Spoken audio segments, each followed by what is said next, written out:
Hello everyone, my name is Anjali Gulati. I'm a practicing psychologist at Faith Hospital Sector 21B Chandigarh. तो आज हम बात करेंगे एक ऐसे कॉन्सेप्ट के बारे में जो हमने बहुत सारे लोगों में एक्सपीरियंस करते हुए उनको देखा है, लेकिन अक्सर हम जानते नहीं हैं कि उसका मतलब क्या है या किस कारणवश वो होता है। तो इस कॉन्सेप्ट को हम कहते हैं ब्रक्सिज्म या कुछ लोग कहते हैं ब्रुक्सिज्म। ब्रक्सिज्म का मतलब ये है कि आपने देखा होगा कुछ लोग दांतों को मीच कर जोड़ कर एक आवाज़ निकालते हैं।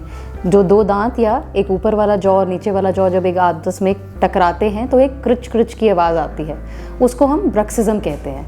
तो वैसे तो प्राइमरीली ये डेंटल प्रॉब्लम है, लेकिन देखा गया है कि साइकोलॉजिकल मतलब मानसिक दिक्कत या मानसिक तनाव के करके भी ब्रक्सिज्म कुछ लोग महसूस करते हैं या एक्सपीरियंस करते हैं। इसमें अक्सर इनवॉलंटरी ग्राइंडिंग या इनवॉलंटरी क्लेंचिंग ऑफ टीथ देखा जाता है। यूजुअली बच्चे या बड़े जब भी सो रहे होते हैं तब ज़्यादा एक्सपीरियंस देखा जाता है इसका, लेकिन adults even when they are awake they still sometimes struggle with this problem. तो अब देखते हैं हम इसको मानसिक दिक्कत में कैसे कन्वर्ट करते हैं या कैसे हम देखते हैं कि bruxism is also part of psychological problems. तो एंग्जाइटी और स्ट्रेस में अक्सर ये एक फ़िज़िकल मैनिफेस्टेशन की तरह बाहर आता है। जिसको ज़्यादा तनाव हो, मन में बहुत सारे विचार चल रहे हों, वो भी अक्सर सोच विचार में दांत को पींचते हैं या तनाव करके मसल्स जो हैं बॉडी के क्लेंच रहते हैं, मतलब टाइट रहते हैं। तो ब्रक्सिज्म उसमें भी देखा जाता है।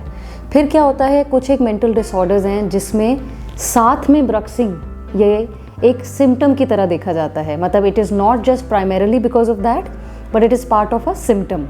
तो लेट्स अंडरस्टैंड कि इसके कॉजेज़ क्या होते हैं, ये ब्रक्सिज्म कहाँ से पैदा होता है और कहाँ कहाँ देखा जाता है, किस किस परेशानी में।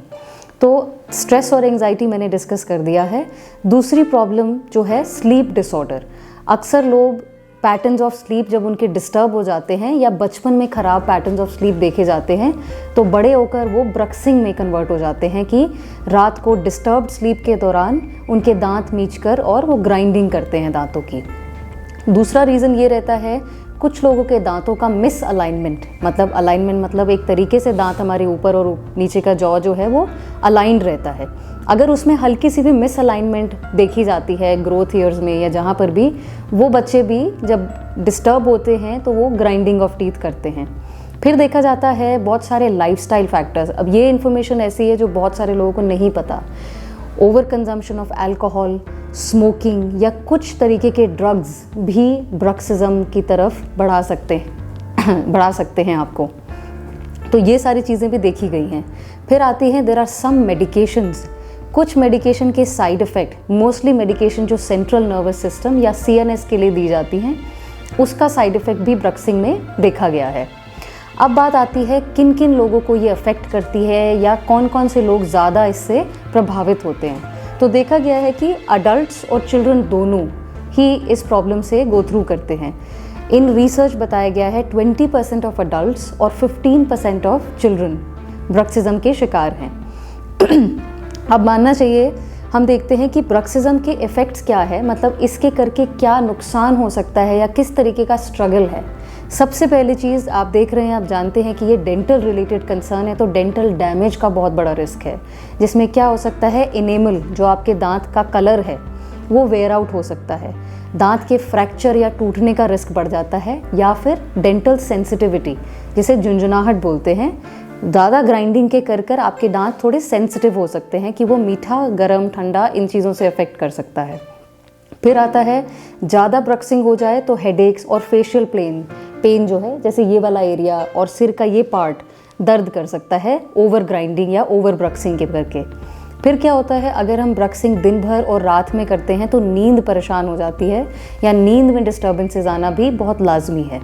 अब हम बात करते हैं कि व्हाट आर द इंटरवेंशंस, हम इसके लिए क्या कर सकते हैं और किस तरीके के उपकार हमारे लिए हैं जो हेल्प करेंगे ब्रक्सिंग में।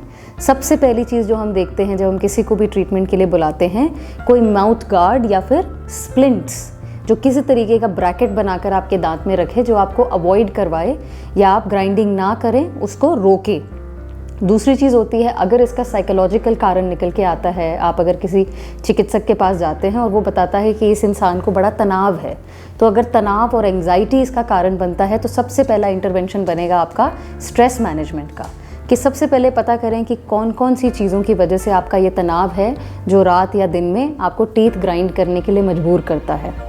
फिर आती है साइकोलॉजिकल इंटरवेंशन में ही CBT के बारे में हमने एक वीडियो पहले बनाई है, प्लीज़ उसे भी चेकआउट कीजिए।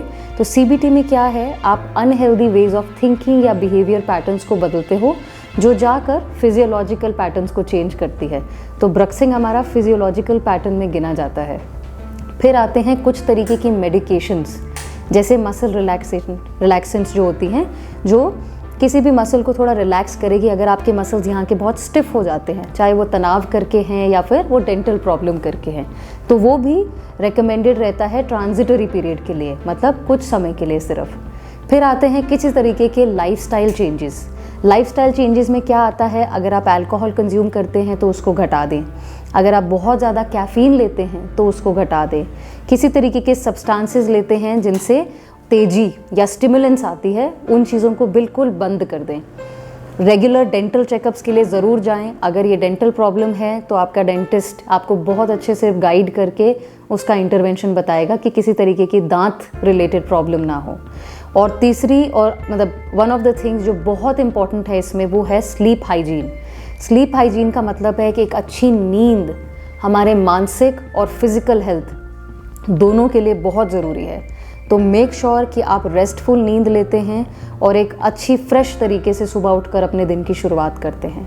तो ये सारी चीज़ें हुई हमारी इंटरवेंशन, या फिर क्या क्या चीज़ें ब्रक्सिंग के ट्रीटमेंट के लिए की जा सकती हैं। Thank you so much for watching. अगर आप सोचते हैं कि आपके पास या आप देखते हैं किसी के पास कोई ऐसी प्रॉब्लम या किसी तरीके की ब्रक्सिंग रिलेटेड कंसर्न है, प्लीज़ उन्हें इनकरेज करें कि वो एक मेंटल हेल्थ प्रोफेशनल या फिर एक डेंटिस्ट के पास ज़रूर जाकर विजिट करें। Thank you.